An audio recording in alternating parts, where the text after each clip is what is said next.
Everyone, welcome to ZKM chemistry classes. तो भाई आज हम करने वाले हैं क्वेश्चन प्रैक्टिस। सर हम कर रहे थे बीएससी थर्ड सेमेस्टर, आपको पता है बीएससी थर्ड सेमेस्टर केमिस्ट्री के लिए हम क्वेश्चन प्रैक्टिस कर रहे थे, जिसमें पेपर का आपका नाम पता है आपको, chemical dynamics and coordination chemistry है। और इसमें हमारे पास 8 यूनिट आपको दे रखे हैं। आपको पता है आज हमारा डे 3 है। सर आज ये हमारा तीसरा लेक्चर है। इससे पहले हम 2 लेक्चर कर चुके हैं और हर लेक्चर में हम 10 क्वेश्चन करने वाले हैं। पहले लेक्चर में 10 क्वेश्चन करे थे, दूसरे में भी 10 क्वेश्चन करेंगे। आज के लेक्चर में भी हम 10 क्वेश्चन करने वाले हैं। और 10 क्वेश्चन कौन कौन से करने वाले हैं, किस किस टॉपिक से रहने वाले हैं, तो भाई मैंने टॉपिक आपको बता दिए थे इस पेपर में कौन कौन से आने वाले हैं। केमिकल काइनेटिक्स, केमिकल इक्विलिब्रियम, फिर उसका फेज इक्विलिब्रियम, गैसियस स्टेट है, लिक्विड स्टेट है, कोऑर्डिनेशन केमिस्ट्री है, कोऑर्डिनेशन केमिस्ट्री की थ्योरीज हैं, और inorganic spectroscopy and magnetism. Sir ये हमारा सिलेबस है और इन्हीं से हमारे सारे के सारे क्वेश्चंस को हम सॉल्व करने वाले हैं। चलिए भाई, टाइम वेस्ट बिल्कुल नहीं करते हैं क्योंकि इतना टाइम है भी नहीं अपने पास में। तो हमारे पास ये क्वेश्चन आ जाता है, क्योंकि मैं आपको बता दूं इसमें मैंने बताया था 75 क्वेश्चन है और 2 लेक्चर हो चुके हैं। 7 लेक्चर में 75 क्वेश्चन हम करने वाले हैं। पहले लेक्चर में 10 क्वेश्चन कर लिए थे, दूसरे में भी 10 कर लिए थे। आज तीसरा है जिसमें हम 21 से लेकर 30 तक के क्वेश्चन करने वाले हैं। ठीक है, तो क्वेश्चन नंबर 21 को सबसे पहले तो हम पढ़ते हैं भाई, समझते हैं क्या कह रहा है, कहां से आया क्वेश्चन, उसको जानकारी करते हैं, फिर सॉल्व करने की कोशिश करते हैं। क्वेश्चन हमारा sir, what is the unit of KP? What is the unit of KP for the reaction? कोई भी हमारे पास रिएक्शन दे रखी है और आपसे पूछा है बताइए भाई साहब केपी की यूनिट क्या होगी। केमिकल इक्विलिब्रियम में बहुत प्यार से, बहुत अच्छे से सारी चीजों को एक एक करके हमने समझा था भाई। पूरी यूनिट हमने क्या था भाई, वहां पर डेरिवेशन ही डेरिवेशन थे। पूरी यूनिट में हमने कॉन्सेप्ट डेरिवेशन यही तो किया था। अगर आपने नहीं देखा है, अगर आप चाहते हो देखना कि आपको थ्योरेटिकल एग्जाम है और थ्योरेटिकल एग्जाम में तो जाहिर सी बात आपको डेरिवेशन लिखना पड़ेगा, तो किस तरह से डेरिवेशन लिखना है, कैसे स्टार्टिंग करनी है, वो सारी चीजें मैं आपको सिखा चुका हूँ लेक्चर्स के अंदर। अगर आपको लेक्चर्स नहीं मिले तो आप इसी लेक्चर के डिस्क्रिप्शन में चले जाओगे, वहां पर आपको हर एक यूनिट का अलग अलग लिंक आपको मिल जाएगा, तो वहां क्लिक करके सीधा प्लेलिस्ट में पहुंचोगे।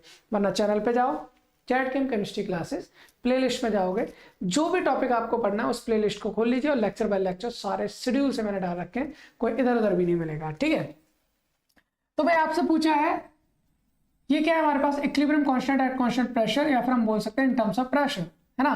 तो इक्विलिब्रियम कांस्टेंट केपी रिएक्शन के लिए क्या होगा, उसकी यूनिट एक्चुअली पूछिए। क्या पूछिए भाई, यूनिट पूछिए। तो इसने पूछा what is the unit of KP for the reaction this. तो मैं एक काम कर रहा हूं, इसको चलो यहीं पर सॉल्व करने की कोशिश करता हूं, यहीं पर सॉल्व करने की कोशिश करता है।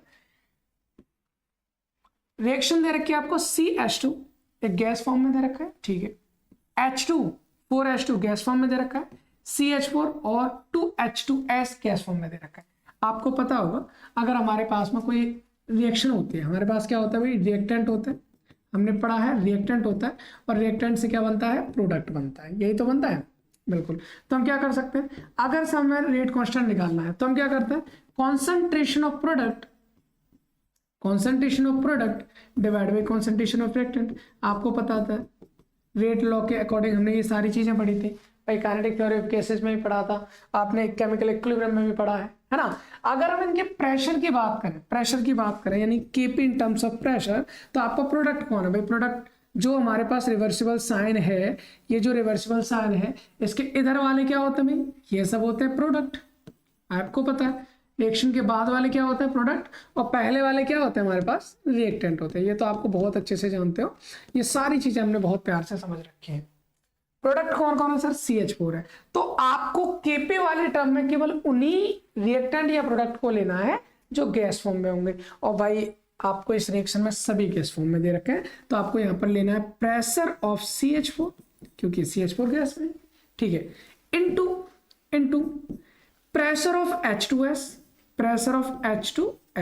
ये भी गैस में। अच्छा H2S कितने, 2 है, तो आप इसकी पावर चढ़ा दोगे 2, जितना कोफिशिएंट है उसको पावर पे लेके जाना है, डिवाइड बाई, या देखो मैं आपको पूरा मेथड बता रहा हूँ, और जब मेथड खत्म हो जाएगा तो मैं आपको ट्रिक भी बता दूंगा, आप directly with in A second इसको निकाल सकते हो। तो भाई हमारे पास में क्या है, यहाँ पर CH2 गैस है तो प्रेशर ऑफ CH2, ठीक है, इनटू प्रेशर ऑफ H2 कितने भाई, H2 अपने पास 4 है, तो हम क्या कर देंगे इसकी पावर 4, यहां से हम निकालेंगे Kp। अच्छा ये बताओ, जो भी वैल्यू हमारी आएगी उसके बाद क्या लिखेंगे, CH4 गैस है ना, तो गैस की यूनिट किस में होगी, प्रेशर की यूनिट किस में होगी, हम कहेंगे सर ATM में होगी, तो हमने लिख दिया ATM इनटू, यहाँ पर क्या हो जाएगा ATM का स्क्वायर, क्योंकि प्रेशर का स्क्वायर है ना, तो ATM स्क्वायर डिवाइड बाई, यहाँ पर क्या होगा सर, यहाँ पर भी ATM है, ठीक है, इनटू यहाँ पर क्या होगा ATM की पावर 4, ATM की पावर 4। सर हम ना थोड़ा सा काटा पीटी कर लें, बिल्कुल कर लो सर, ये ATM से ATM चला जाएगा, बिल्कुल चला जाएगा, यहाँ पर 2 ATM है, यहाँ पर 4 ATM है, तो कैंसिल करेंगे तो 2 ATM बचेगा, बिल्कुल। तो यहाँ से हम लिख सकते हैं सर, यहाँ से हमारे पास जो आंसर आएगा क्या बचा, ऊपर 1/ATM की पावर, आपको शायद दिख नहीं रहा होगा, यहाँ लिख देता हूँ आगे थोड़ा, क्या बचा 1/ATM की पावर 2 ही तो बचा है, अगर आप इसको ऊपर लेके जाओगे तो ये क्या हो जाएगा ATM की पावर -2। सर यही है हमारे पास क्या, यूनिट, यही है हमारे पास यूनिट। जरा एक काम करो, ऑप्शंस को चेक करो, ये कौन है ATM, सर पॉसिबल नहीं है, ATM की पावर -2 बिल्कुल सही आंसर है ऑप्शन बी, ये 2 हो नहीं सकता, ये -1 हो नहीं सकता, तो option number B will be the right answer. और सॉल्व कैसे करना वो मैंने आपको बता दिया है। अब हम बात करते हैं, सर इतना टाइम तो हमारे पास होगा ही नहीं ना, हम तो सर ऑब्जेक्टिव क्वेश्चंस की तैयारी कर रहे हैं, और मान लीजिए हम BSc के बाद अगर किसी भी कॉम्पिटेटिव एग्जाम के लिए जाएंगे, हम चाहे CUET का एग्जाम दें, किसी सेंट्रल यूनिवर्सिटी का एग्जाम दें, या फिर IIT JAM की तैयारी करें, IIT GATE की तैयारी करें, या किसी और चीज में जाएं, तो वहां सबके लिए सर हमें तो ऑब्जेक्टिव क्वेश्चंस की प्रिपरेशन करनी ही करनी है, किस तरह से सॉल्व किया जाता है।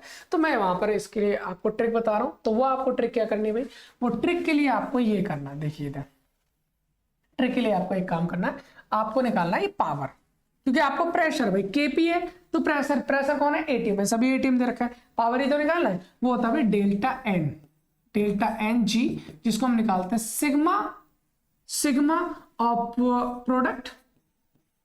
Product minus sigma of reactant, ठीक है, इनका कोफिशिएंट आना भाई, इनका कोफिशिएंट आना है, यानी कि डेल्टा एन जी की वैल्यू आप कैसे निकाल सकते हो, तो डेल्टा एन जी बराबर क्या हो जाएगा, प्रोडक्ट कितने गैस में, देखो मैं प्रोडक्ट की बात करूं, एक CH4 है, ठीक है, और 2 कौन है हमारे पास H2S है, तो हम कहेंगे सर एक CH4 2 H2S minus sigma of reactant कौन कौन है, एक CH2 और 4 H2, यानी एक CH2 और 4 H2, कैलकुलेट करो, ये हो जाएगा 3 माइनस ये हो जाएगा 5, आंसर कितना है -2। This is the power of complete. I hope मैंने आपको दोनों टाइप के जो मेथड है वो आपको बताने की कोशिश करी है, आपको समझ में आ गया होगा। अभी हम चलते हैं अपने अगले क्वेश्चन के साथ, क्वेश्चन नंबर 22। लो भाई, कल ही बात करे थे इसके बारे में, कल ही बात करी थी हमने, क्या था भाई हमारे पास, हमसे पूछा गया सर फेज रूल है ना, फेज रूल का फॉर्मूला क्या है, हमने क्या कहा था, फेज रूल है तो F = C - P + 2 होता है। और एक क्वेश्चन हमसे कल पूछा गया था, रिड्यूस्ड फेज रूल क्या होता है, तो रिड्यूस्ड फेज रूल में क्या बताया था, C - P + 1, वहां पर एक रिड्यूस कर देते हैं, एक कम हो जाता है, तो अगर C - P + 2 है तो फेज रूल, और +1 है तो रिड्यूस फेज रूल, तो आंसर कौन सा हो जाएगा जरा देख लीजिए, तो C - P + 2 पहला ही ऑप्शन सही है, इसमें प्लस है, इसमें दोनों ही माइनस है, इसमें हमारे पास P - C कर दिया तो ये पॉसिबल नहीं है, तो C - P + 2 option A will be the right answer. Now अब हम पहुंच चुके हैं भाई अपने क्वेश्चन नंबर 23 के पास। क्वेश्चन नंबर 23 हमसे क्या कह रहा है जरा सुन लीजिए, for which forward reaction the higher pressure is helpful. आपसे कहा है भाई मेरे पास में 4 रिएक्शन हो रखे हैं, कौन कौन सी 4 रिएक्शन है सर, H2I2 मिलकर 2HI बना रहा है, ठीक है, मेरे पास N2 + 3H2 मिलकर 2NH3 बना रहा है, ठीक है, मेरे पास N2 + O2 मिलकर 2NO बना रहा है, ठीक है, और यहाँ से PCl5 मिलकर PCl3 + Cl2 बना रहा है। कोई समस्या है, हम कहेंगे सर कदापि नहीं, हमें कोई भी दिक्कत नहीं है।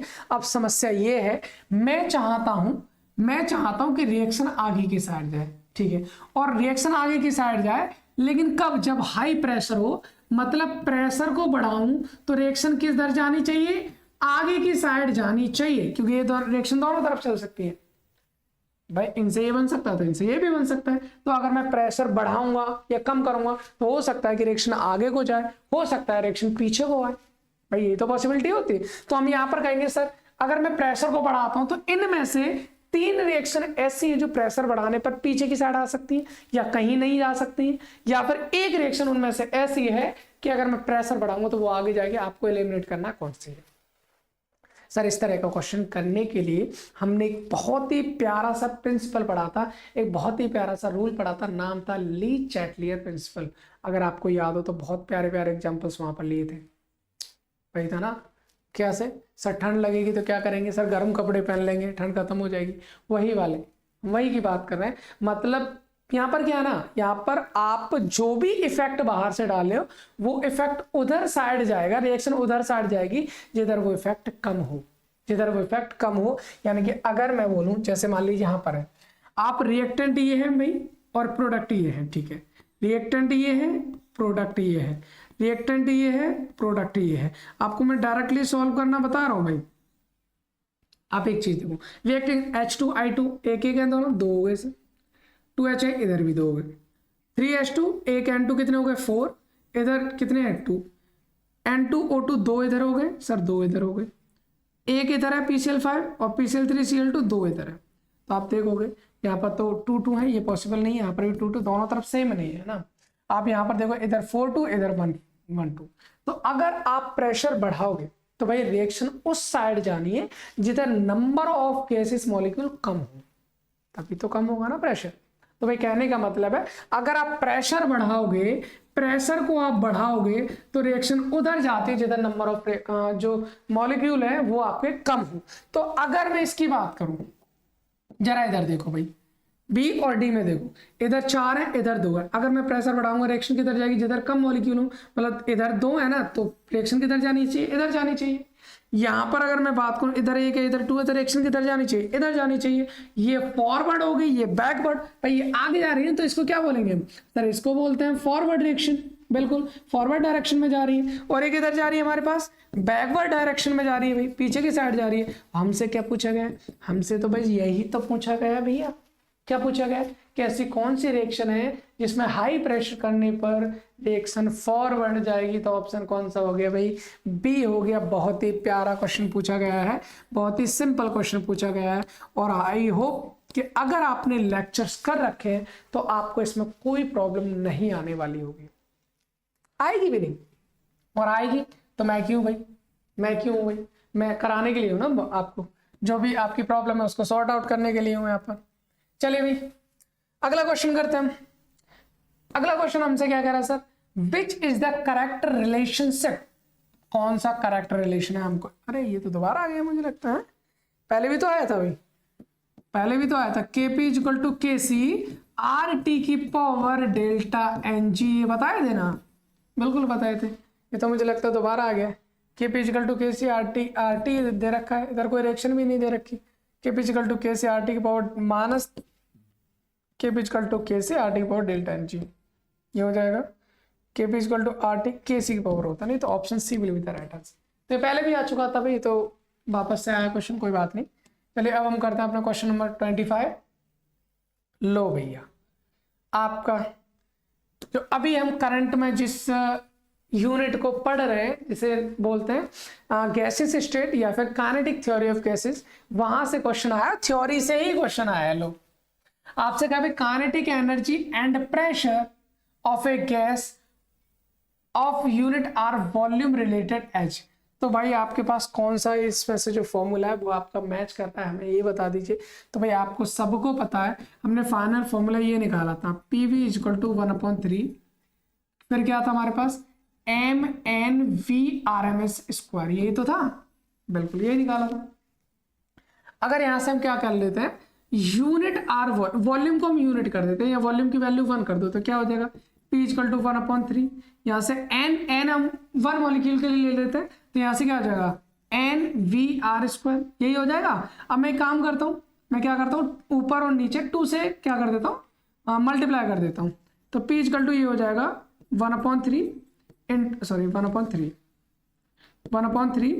Into 2/2 mv²। भाई ये सब मैं क्लास में करा चुका हूँ, मैं आपको वापस से इधर रिवाइज करा रहा हूँ इस चीज का। तो ये हो जाएगा P = मैं इसको लिख सकता हूँ 2/3 इंटू यहाँ से बचेगा 1/2 mv²।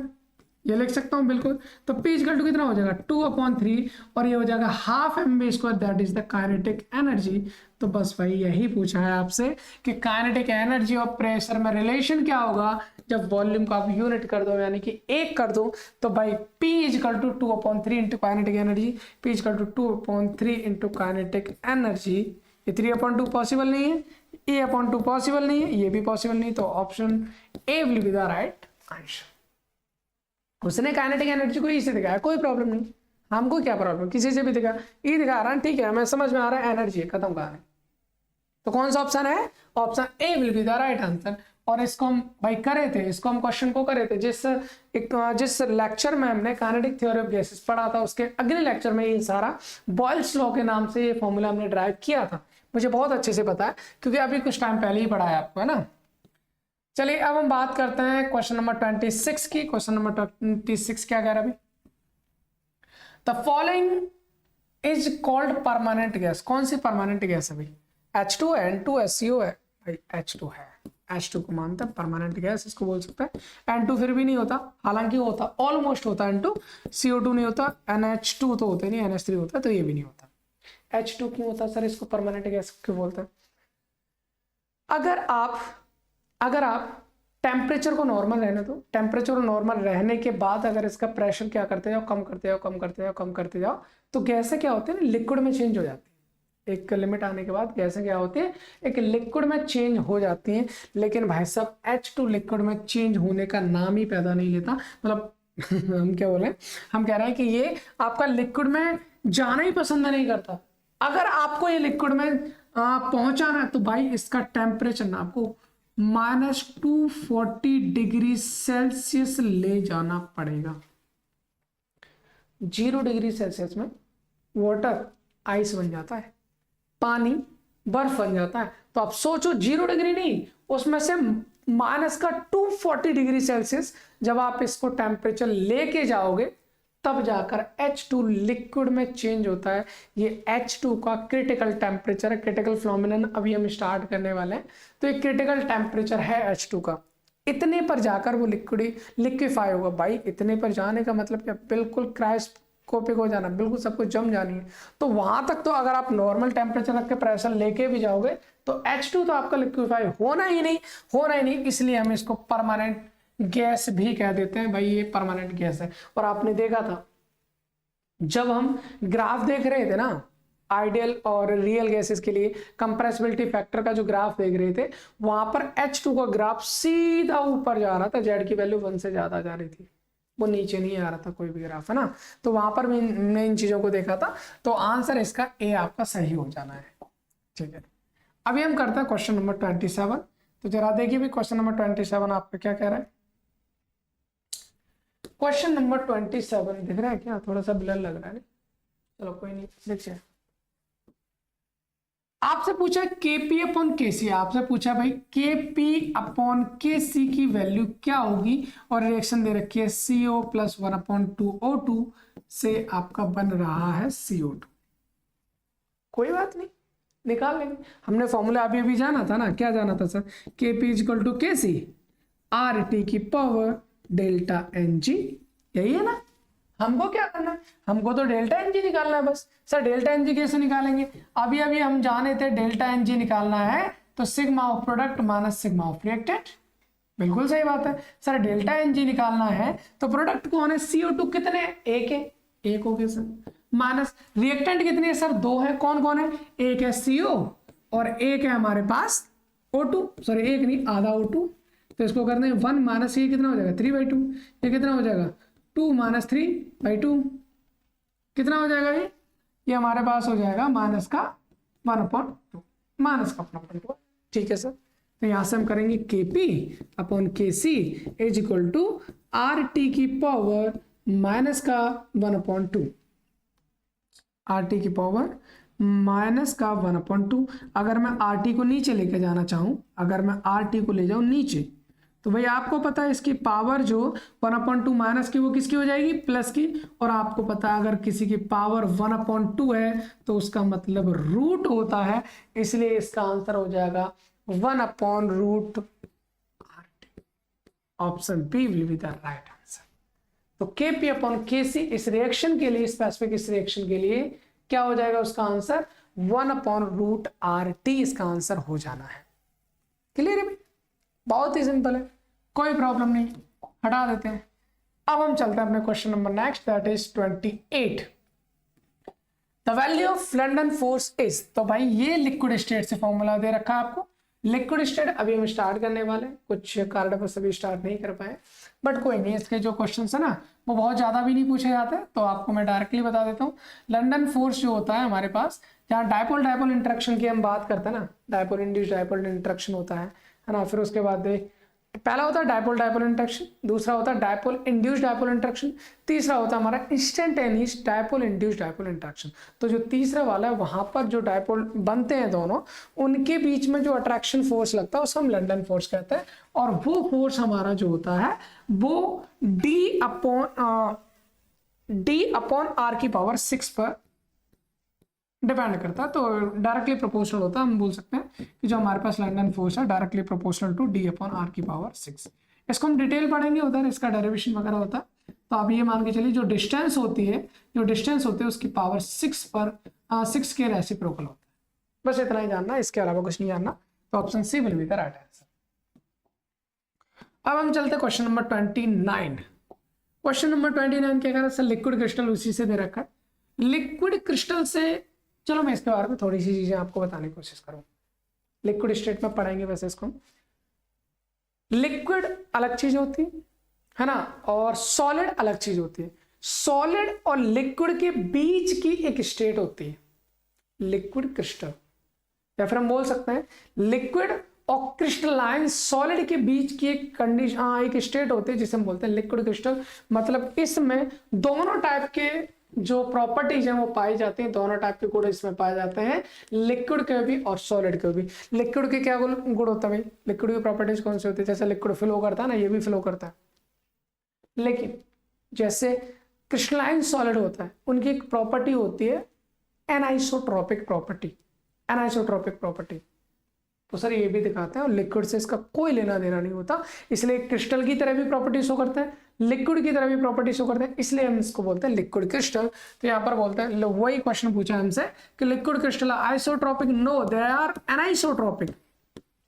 अब एनाइसोट्रोपिक का मतलब क्या है भाई, एनाइसोट्रोपिक का मतलब ये है कि कुछ प्रॉपर्टी होती है, जैसे ऑप्टिकल फिजिकल प्रॉपर्टीज होती है, ऑप्टिकल प्रॉपर्टी हो गई, मैग्नेटिक प्रॉपर्टी हो गई, इलेक्ट्रिक प्रॉपर्टी हो गई, ये अलग अलग डायरेक्शन में अलग अलग प्रॉपर्टी शो करते हैं। तो उस टाइप के जो कंपाउंड होते हैं उनको हम बोलते हैं एनाइसोट्रोपिक, और लिक्विड क्रिस्टल कुछ इसी टाइप का है, इसलिए हम इसको एनाइसोट्रोपिक में रखते हैं। आज की क्लास का एक अंतिम क्वेश्चन है, चलो इसकी बात कर लेते हैं।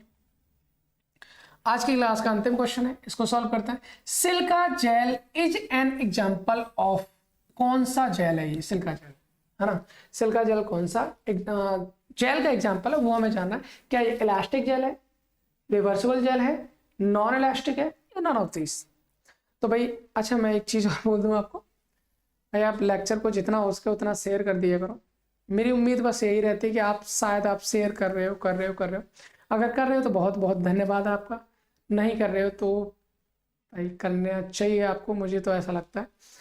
मैं आपके साथ मेहनत करना चाह रहा हूँ, आप भी अगर थोड़ा सा साथ देंगे तो मेरी मेहनत भी सफल होगी, और आपका सारा का सारा सिलेबस मैं चाहता हूँ कि ऑन टाइम हमेशा आता रहे। अभी आप 3rd सेमेस्टर में हो, 4th में आओगे, 5th में आओगे, 6th में आओगे, आपका साथ भी काफ़ी लंबा चलेगा भी हमारे लिए। तो कोई नहीं, मैं चाहता हूँ कि हर सेमेस्टर में आपका अच्छे मार्क्स आएँ, आपका भविष्य उज्जवल हो। तो एक ही कामना करता हूँ कि लेक्चर को शेयर करो जितना हो सके उतना।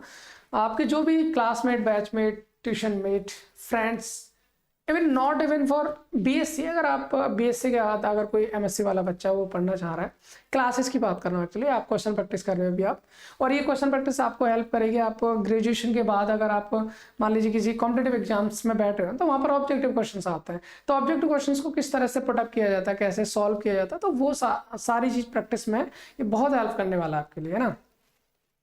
तो बस यही उम्मीद करना चाहता हूँ भाई, लेक्चर को अगर शेयर करोगे तो बहुत अच्छा लगेगा मुझे भी, और आई होप मुझे अच्छा लगेगा तो आपको भी बहुत अच्छा लगेगा। मैं इतना मान सकता हूँ, समझ सकता हूँ। चलिए कोई बात नहीं, बाकी आपकी मर्जी है, जो व्यवस्थित से हम किसी से कर नहीं सकते। वैसे भी आप ऑनलाइन हो, ऑफलाइन हो नहीं कि आपसे बोल दें। बट कोई नहीं, अगर ऑफलाइन होते तब भी नहीं बोला जाता है, बट हाँ ऑनलाइन तो बोल ही सकते हैं कौन सा हम आपको देख पा रहे हैं, बट आप हमको देख पा रहे हैं, इतना काफ़ी है, कोई दिक्कत नहीं। बस एक उम्मीद रखते हैं कि आप हमें हमारा साथ दें और हम आपका दें। ओके, इधर आते हैं। चलो, silica gel is an example of किस टाइप का जेल है? इलास्टिक। इलास्टिक जेल में एक चीज़ होती है कि इलास्टिक जेल वो टाइप का जेल होता है अगर जिसको डिफॉर्म कर दिया जाए, मतलब उसको बिगाड़ दिया जाए, तो वापस से उसको फॉर्मेशन किया जा सकता है, उसी ढांचे में उसको बदला जा सकता है, वो आपका इलास्टिक जेल होता है।